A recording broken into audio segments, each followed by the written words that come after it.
किया तो कैसा अभिमान।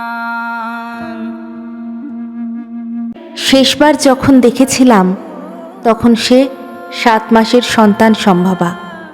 একটা সিএনজি থামিয়ে সামনের সিটে বসতে যাব এমন সময় পেছন থেকে আমার আদুরে নামটা শুনতে পেয়ে ভূত দেখার মতো চমকে উঠলাম। এই নামে আমাকে কে ডাকছে ভাবতেই গায়ে কাঁটা দিয়ে উঠছে। পেছনে ফিরে তাকাতেই দেখি জল জল চোখে আমার দিকে তাকিয়ে আছে, যার সাথে সারা জীবন কাটানোর অঙ্গীকারবদ্ধ হয়েছিলাম সেই। আমি কি করব কিছুই ভেবে পাচ্ছিলাম না, সব কিছু যেন গুলিয়ে যাচ্ছে। তাগাদা দিয়ে বলল পেছনে উঠে বসতে। সাথে ওর মাকে দেখে আমি আরও ঘাবড়ে গেলাম। আমাকে ডাকছে দেখে ওর মা কিছু বলতে যেতেই চুপ করো বলে থামিয়ে দিয়ে বলল, অস্থির হয়েও না মা, পালিয়ে যাও না। আমার হাত ধরে এক প্রকার টেনে তুলল সিএনজিতে। আমি একবার ওর মায়ের দিকে তাকিয়ে দেখলাম রেগে মেগে ফেটে পড়তে, রাগ দেখাতে না পারায় একটু হতাশ হয়ে তাকিয়ে থাকতে। ওর দিকে তাকিয়ে ভাবছি এত সাহস কোথায় পেয়েছে।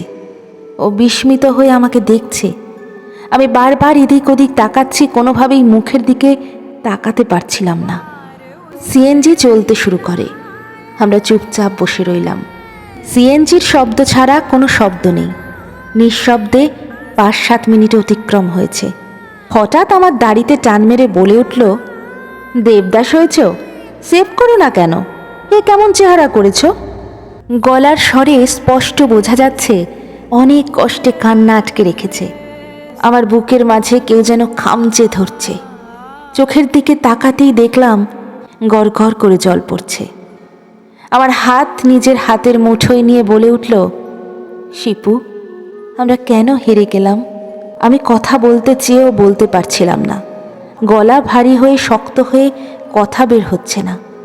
ওর চোখের জল দেখে নিজের চোখের জল কোনোভাবেই আটকে রাখতে পারলাম না। আমার হাত তার পেটের উপর রেখে বলল, এখানে তোমার সন্তান লালন পালনের স্বপ্ন দেখেছি। সেই স্বপ্নের সমাধি দিয়েছে এরা মাকে দেখিয়ে। এখানে আজ অন্য কারো সন্তান লালন করছি। কথাটা শুনেই আমার মাথাটা আচমকা ঘুরতে লাগলো। কোনো মতে নিজেকে সামলে নিয়েছি। আন্টি পাশে বসে অবাক হয়ে মেয়েকে দেখছে। সামলাতে চেষ্টা করলেও ও বারবার মেয়ের ব্যর্থ হয়েছে। আমাকে একের পর এক কথা জিজ্ঞেস করেই যাচ্ছে। 45 মিনিটের রাস্তায় আমি কোনো কথাই বলতে পারিনি। বিয়ের 11টা মাস পার হয়ে যাওয়ার পরেও আমার জন্য তার অনুভূতি দেখে আমি অবাক হলাম। আমি কেবলই তাকিয়ে দেখছি চোখের ভাষা। চোখের ভাষায় স্পষ্ট দেখতে পাচ্ছি অতীত, যার কিনা স্বামী রয়েছে, কিছুদিন পর কোলজুড়ে আসবে ফুটফুটে শিশু, তবুও মনের গভীরে একটা বিশাল জায়গায় আমাকে রেখে দিয়েছে। যতক্ষণ একসাথে ছিলাম একটা পাগলের মতো আচরণ করে জানিয়ে দিয়েছে আমি আসলেই ভালোবাসার কাছে হেরে যাইনি, সময়ের কাছে হেরে গিয়েছি মাত্র। পরিবারের কাছে হেরে যখন আলাদা হয়ে গেলাম, জোর জবরদস্তি করে বিয়ে দিল। বিয়ের কিছুদিন পর থেকে আমি ভাবতে শুরু করি আমাকে হয়তো ভুলে গেছে, স্বামীকে মেনে নিয়ে মহানন্দে জীবন কাটাচ্ছে। অজান্তেই কত না বাজে মন্তব্য করতাম, কিন্তু সেদিনের আচরণ জানিয়ে দিল আসলেই আমি ভুল ছিলাম। আর চোখে আন্টির দিকে তাকিয়ে দেখলাম ওনারও জল জল করছে চোখ দুটো।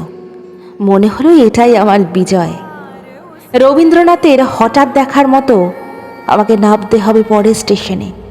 দূরে যাবে তুমি, দেখা হবে না আর কোনো দিনই। সত্যি সত্যি আর কোনো দিন দেখা হয়নি। শেষ দেখায় তার শেষ কথা ছিল, আমি মা হচ্ছি। এটা আমার জীবনের সব থেকে আনন্দের হলেও তোমার সন্তানের মা হতে না পারার কষ্ট আমার আজীবন থেকেই যাবে। न दिन होता है अब न रात होती है, सभी कुछ रुक गया है।